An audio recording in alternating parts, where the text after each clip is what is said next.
दोस्तों, एक था बनिया। एक बार वो व्यापार के लिए परदेश जाने लगा।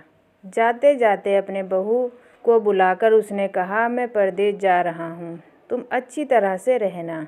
बहू बच्चों ने कहा, ठीक है, मैं आपकी बात समझ गई हूँ, मैं वैसे ही करूँगी जैसे आप बोल रहे हो।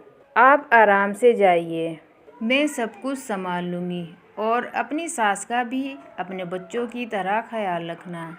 याद रखना, माँ से कोई काम मत करवाना। बहू ने बोला, ठीक है, मैं आपकी बात समझ गई हूँ, मैं वैसे ही करूँगी जैसे आप बोल रहे हैं। आप आराम से जाइए। बहू ने बात ध्यान में रखी। बनिया तो चला गया। बहू ने दूसरे ही दिन माँ जी से कहा, माँ जी, आपका बेटा मुझसे कहकर गया है कि माँ को अपने बच्चों की तरह संभालना और उनसे कोई काम भी मत करवा देना। अब आप कोई घर का काम मत कीजिए, आप इन बच्चों के साथ खेलिए और खाइए और मौज कीजिए। माँ जी गहरी सोच में पड़ गई। फिर बोली, बहू, ठीक है, मैं अब ऐसे ही करूँगी। कुछ दिन के बाद बहू ने अपनी बेटी के कान छिदवाए। उस समय बहू को अपने पति की बात याद आई कि माँ को बच्चों की तरह संभालना है। इसलिए बहू ने माँ जी के कान छिदवाने की बात सोची। उसने माँ जी से कहा, माँ जी, चलिए, आपके कान छिदवाने हैं। ये बात सुनकर माँ जी घबरा उठी। उन्होंने बहू से कहा, बहू, मुझे अपने कान नहीं छिदवाने हैं। क्या मैं अब अपनी इस बुढ़ापे में कान छिदवाऊंगी? बहू बोली, जी नहीं माँ जी, आपको तो ये करना ही होगा। मैं नहीं चाहती कि आपका बेटा मुझे कुछ कहे, इसीलिए मैं आपका देखभाल भी रखूंगी। जैसी मेरी लड़की है वैसी आप भी हो। माँ जी मन ही मन समझ गई और सुनार के पास जाकर बैठ गई। उन्होंने अपने कान छिदवा लिए। सुनार ने कान में धागा डाल दिया। बहू जिस तरह रोज़ रोज़ लड़की के कान में तेल लगाती थी, उसी तरह माँ जी के कानों। थोड़े दिन बाद बहू ने अपनी बेटी के लिए बालियाँ बनवाई तो उस समय उसे अपनी पति की याद आई। थोड़े दिन बाद बहू ने अपनी बेटी के लिए बाली बनवाई तो उसे अपने पति की बात याद आई। उसने माँ जी के लिए भी बाली बनवाई और कहा, आइए, आपके लिए बाली लाई हूँ और तुम्हें पहना दूँ।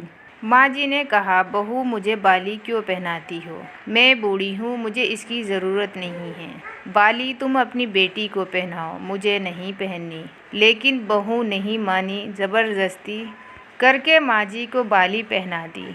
इसके बाद माँ जी छोटे बच्चों के साथ अपना मनोरंजन करती और घूमती और खेलती, कई तरह की मौज मस्ती करती।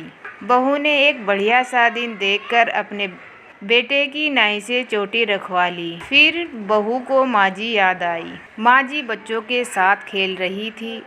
उन्हें वहाँ से बुलवा लिया और कहा, माँ जी, आइए, नाई के सामने बैठिए। अपने बेटे की तरह मुझे आपके सर पर भी चोटी रखवानी है। जब गोविंद की चोटी रखवाई तो आप क्यों नहीं रखवाओगी? इसलिए आप जल्दी से आइए।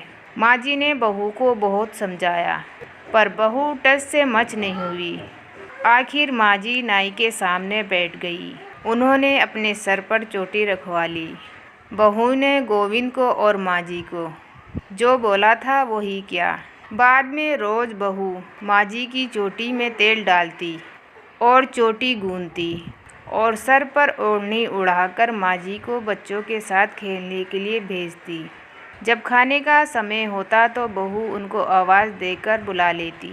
ऐसे ही रोज़ का हाल था। जब बेटा वापस घर पर आया तो सबसे पहले उसने बहू से माँ के बारे में पूछा कि माँ कैसी है और कहाँ है, मुझे उनसे आशीर्वाद लेना है। बहू ने बताया कि माँ जी तो बच्चों के साथ खेल रही है। यह बेटे ने पूछा, क्या कहती हो? क्या माँ गली में खेलने गई है? गली में तो बच्चे खेलते हैं, क्या बूढ़ी माँ गलियों में खेलने जाती है? बहू ने कहा, मैं तो माँ को खेलने भेजती हूँ। आपने नहीं कहा था कि माँ को बच्चों की तरह रखना?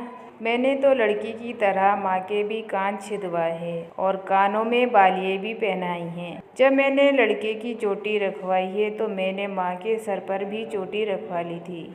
जब मैं सबको खेलने भेजती हूँ तो माँ को क्यों नहीं भेज? मुझे सबके साथ एक सा व्यवहार रखना है। पति समझ गया कि उसकी पत्नी मूर्ख है और उसकी अकल का दिवाला निकल गया है। बाद में पति के कहने पर बहू ने माँ को पुकारा और माँ जी गली से खेलती हुई आई और अपने बेटे को देखकर उसकी आंखों में आंसू आ गए। माँ की हालत देखकर बेटा भी दुखी हुआ। बहू की बेवकूफ़ी के लिए बेटे ने माँ से माफ़ी मांगी और बहू को बड़ा उल्टा सीधा सुनाया।